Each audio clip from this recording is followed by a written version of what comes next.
Well, Chicago Bears fans, I just had a very good conversation with you guys during the last segment, but this conversation is going to be ugly for you guys because Mitch Trubisky is now officially probably going to be on the bench for the remainder of the season for the Chicago Bears.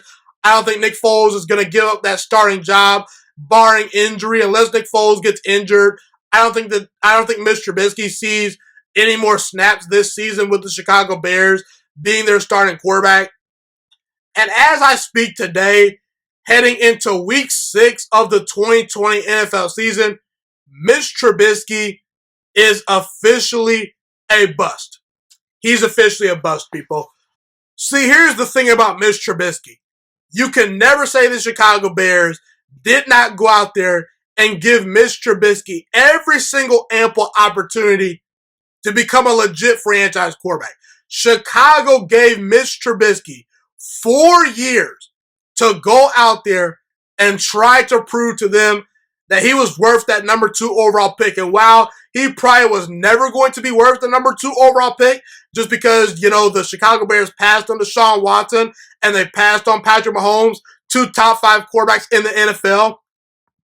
As we speak today, they have developed into that. Deshaun Watson is one of the most dynamic quarterbacks in the NFL, and Patrick Mahomes is arguably the best player in the entire NFL. And while Mitch Trubisky is going to probably finish his career in Chicago with a winning record, that's not reflecting on Mitch Trubisky being a great quarterback. Mitch Trubisky, time in and time out, was holding the Chicago Bears back. And honestly, I didn't really understand drafting Mitch Trubisky from this perspective. Keep in mind, Chicago is a very windy city. It's named the Windy City for a reason. Mitch Trubisky has an average NFL arm. Didn't the Chicago Bears, scouting team realize that when he was at North Carolina, that this guy has an average arm, that sometimes when he has to throw the ball in windy weather, that ball can flutter? It's something I took into account. It's something that I said, I don't think that arm can work in Chicago. And Mitch Trubisky, he's just not been a good quarterback up to this point. He doesn't like to take risks down the field. When he does take shots down the field, he's often missing open wide receivers. He's just not very accurate. He's got an average arm. He's a bad decision maker. And keep in mind, people, Mitch Trubisky, for his career, has had above average weapons, a very creative head coach in Matt Nagy, and a top 5 defense for most of his career. Chicago has done everything right the last couple of seasons as far as scouting players, building up a very good roster. They've done all those things right except find a franchise quarterback. I like Nick Foles. I think that Nick Foles can come in this year and lead Chicago to the playoffs, but long term, Nick Foles is not the answer. He's just not. I don't think Nick Foles is the answer. Maybe he is. Maybe he proves me wrong, but I don't see it. And keep in mind, Mitch Trubisky was the number 2 overall pick.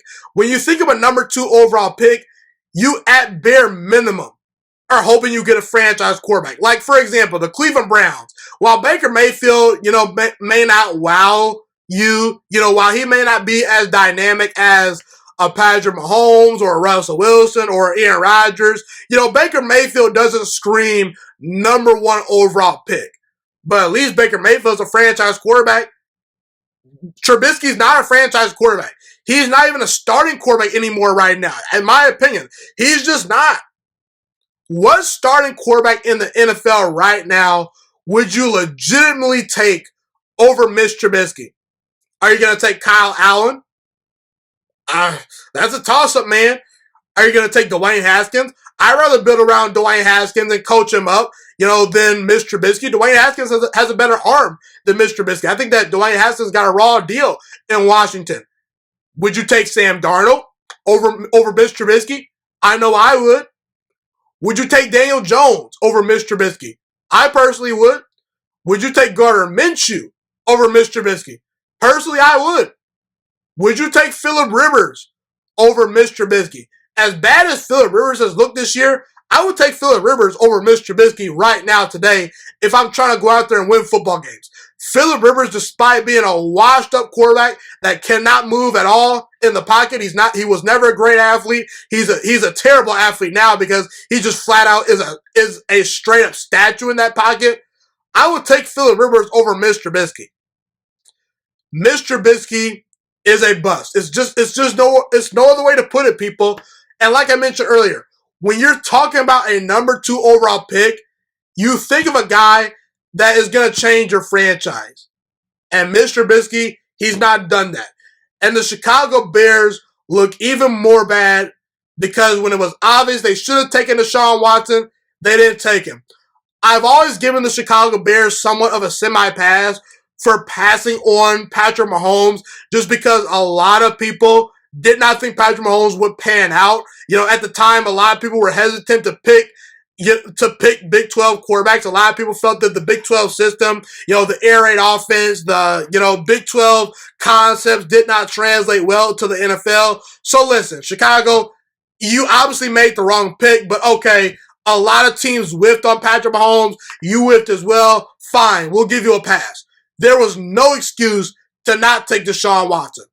As I've said in years past, the 2017 NFL draft reminded me of the 1984 NBA draft when Michael Jordan did not go number 1 overall. I'm going to compare Michael Jordan to Patrick Mahomes just because right now, if Patrick Mahomes continues on the trajectory that he's on, he's going to be the Michael Jordan of football. Okay? He's already won a Super Bowl, already won an MVP, two years as a starter. The sky's the limit for Patrick Mahomes. So you think about Michael Jordan back in that draft. Why do people not bash the Houston Rockets for taking Hakeem Olajuwon? They don't bash the Rockets for taking Hakeem Olajuwon just because Hakeem Olajuwon won titles. He won MVPs. He never reached Michael Jordan's level.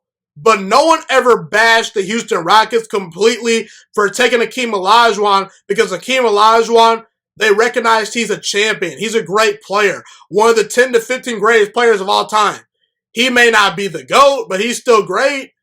That's the same thing with Deshaun Watson. If the Chicago Bears missed on Patrick Mahomes, a lot of teams will say, okay, Patrick Mahomes, he went to Kansas City, he got Andy Reid to be his head coach, fine, we whiffed, okay? But guess what? Deshaun Watson is still pretty good. Deshaun Watson is one of the more dynamic players in all of football. Deshaun Watson is a very good quarterback. You can sell Deshaun Watson to your fan base. You can't sell Mitch Trubisky to your fan base, especially when you passed on Deshaun Watson and Patrick Mahomes. Deshaun Watson was the safer pick. He would definitely be a great fit in Chicago. Deshaun Watson will most certainly turn the Chicago Bears into a Super Bowl caliber team year in and year out. I mean, a couple years ago, the Chicago Bears won 12 games with Mitch Trubisky starting the entire season. You mean to tell me they're going to do worse with Deshaun Watson as their quarterback, with that defense, with Allen Robinson at wide receiver, with Matt Nagy dialing up offensive plays for not Patrick Mahomes, for Deshaun Watson? You'd be kidding yourself if you think Deshaun Watson couldn't make things work in Chicago. He would play very well in Chicago. He'd be the perfect fit for Chicago outside of maybe having a little bit of a weaker arm, as Deshaun Watson doesn't have a cannon for an arm, but his arm is better than Trubisky's arm. I think Deshaun Watson's arm won't flutter as much in the wind as Trubisky's does. I think Deshaun Watson has a stronger arm than people give him credit for. Not to mention, Deshaun Watson can run the football better than Mitch Trubisky. He's a better athlete than Mitch Trubisky. He's just flat out a better player than Trubisky, and we're not even going to start with Patrick Mahomes because that's a laughable comparison between Mitch Trubisky and Patrick Mahomes. And actually, I liked Patrick Mahomes when he's coming out of Texas Tech.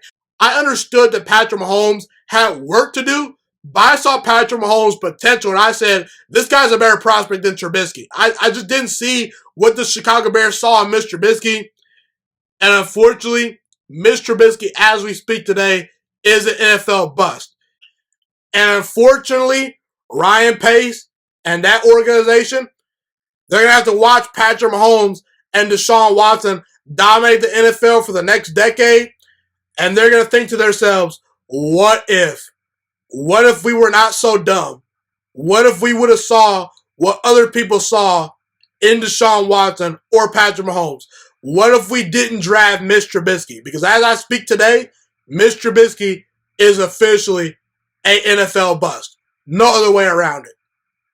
Thank you so much for watching this video today. Please also note that the Juiciest Sports Podcast is not just a YouTube channel. It is available on all podcasting platforms, including Spotify, Google Podcasts, iTunes, and Apple Podcasts. Also, if you enjoyed this video, be sure to like, comment, subscribe, and share this content with all your friends.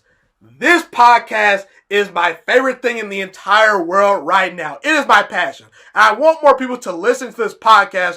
I really want this podcast to grow. Also, a fun fact about me is that I want to go into the sports broadcasting and media world once I graduate from the University of Toledo, a college in Northern Ohio. I am looking to become one of the next great sports broadcasters and analysts out in the world.